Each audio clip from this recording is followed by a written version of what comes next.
E aí, a cidade de Sodoma e Gomorra existiram mesmo? Vamos ver isso de perto? Colocar a lupa aí nesse texto? Vamos lá.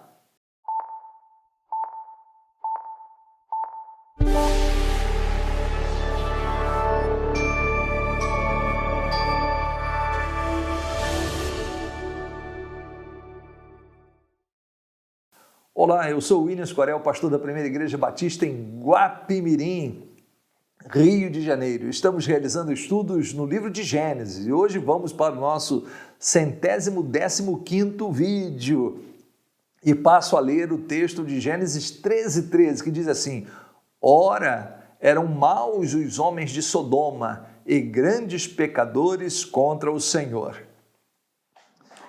Eu estou aqui com o livro Pedras que Clamam. Se você encontrar esse livro ou puder comprá-lo, enfim, mas se puder lê-lo, você fará bem a você mesmo. Um excelente livro. Randall Price, o seu autor, publicado aqui no Brasil pela CPAD. Eu lembro aqui que num dos capítulos iniciais ali, Dr. Price, ele disse que fez um curso na Universidade Hebraica e na primeira aula, ele disse assim, ele disse que o professor lá da Universidade Hebraica disse assim: gente, Abraão nunca existiu, os seus primos sim.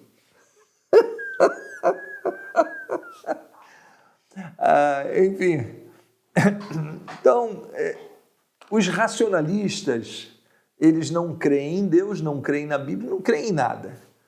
São pessoas que, assim, não fazem bem a teologia bíblica, de quem a gente não deve se espelhar ou pegar opinião em relação a esse assunto.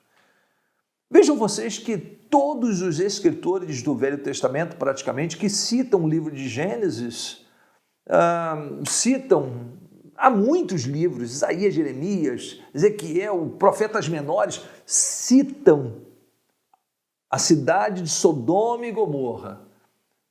Vários livros do Velho Testamento. O Novo Testamento não é diferente.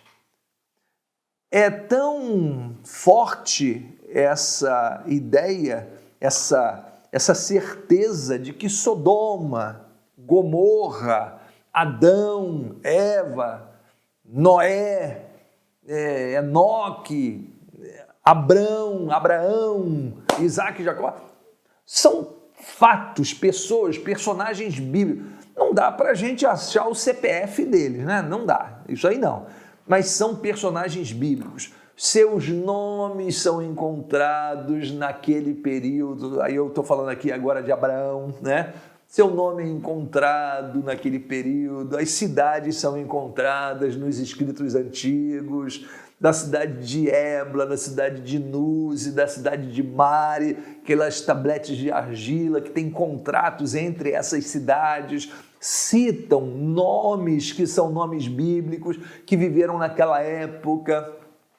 Não sabemos se são os personagens bíblicos, mas o mesmo nome. Então, assim, não há nada de espantoso.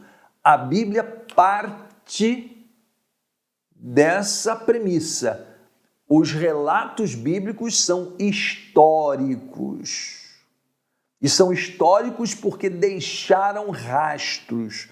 História de verdade deixa resíduo, rastros. E a gente vai encontrando cidades que não acreditavam, cidade dos hititas, né? A Nínive, personagens bíblicos, até famosos como Pilatos, que viemos encontrar na década de 60, aqui uma pedra com a inscrição do nome dele. Então, a arqueologia tem ajudado muito. É uma pena que esses céticos e esses homens que colocaram a Bíblia em dúvida tenham morrido tão cedo, né? Do século XIX.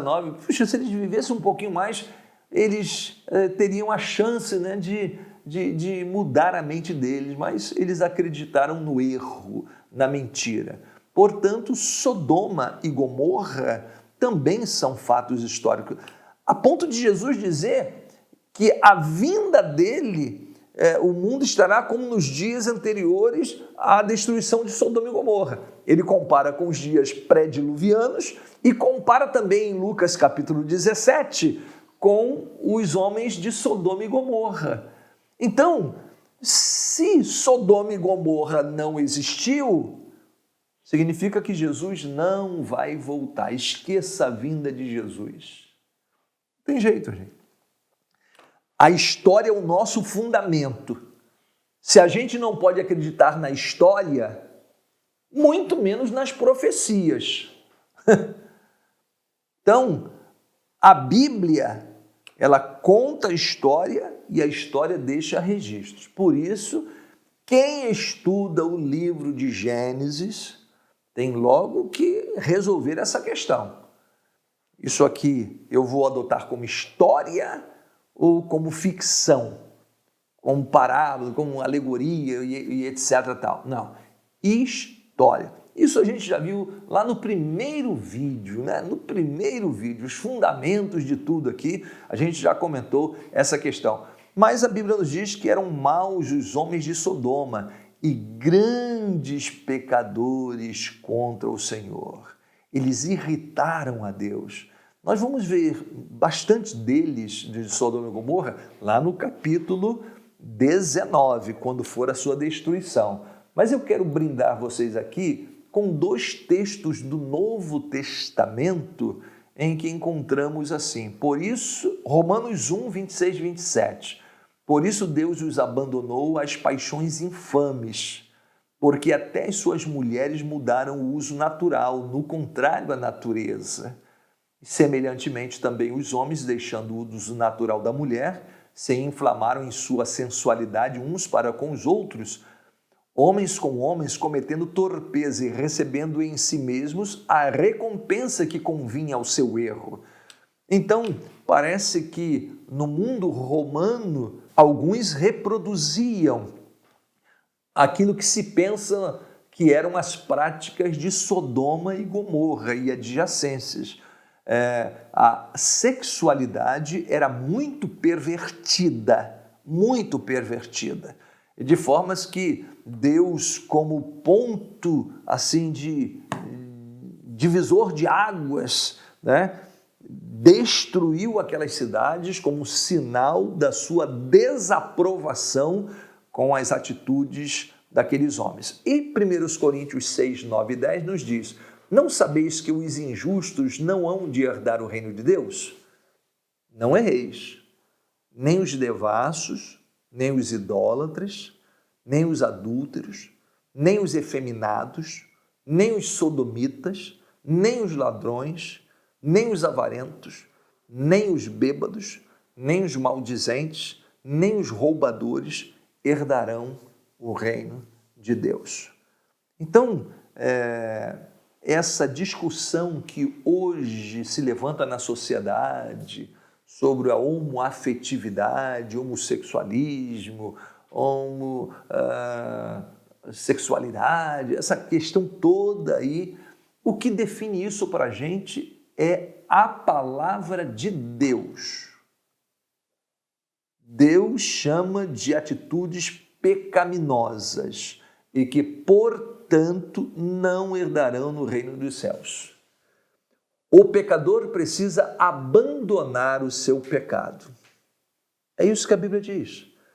O pecado nos separa de Deus. E Deus manda que o homem se converta, se aparte dos seus pecados e corra para Jesus. Então não há a menor dúvida em relação a essas questões. Se pessoas lhe procurarem, pedirem ajuda e tal, vocês sempre falem para pessoas que tenham esses pensamentos modernos de sexualidade, sempre falem a palavra de Deus. Não engane essas pessoas. Você precisa deixar, você precisa converter-se, você precisa ser transformado em Cristo Jesus. Peça forças a Deus, peça graça a Deus para sair desse mundo de pecaminosidade. Deus abençoe a sua vida, um grande abraço e até o próximo encontro. Olha, faça perguntas, coloque comentários, sim, né? Dê um clique aí, curta, né? E inscreva-se no canal também. Deus te abençoe e até a próxima vez, se Deus permitir.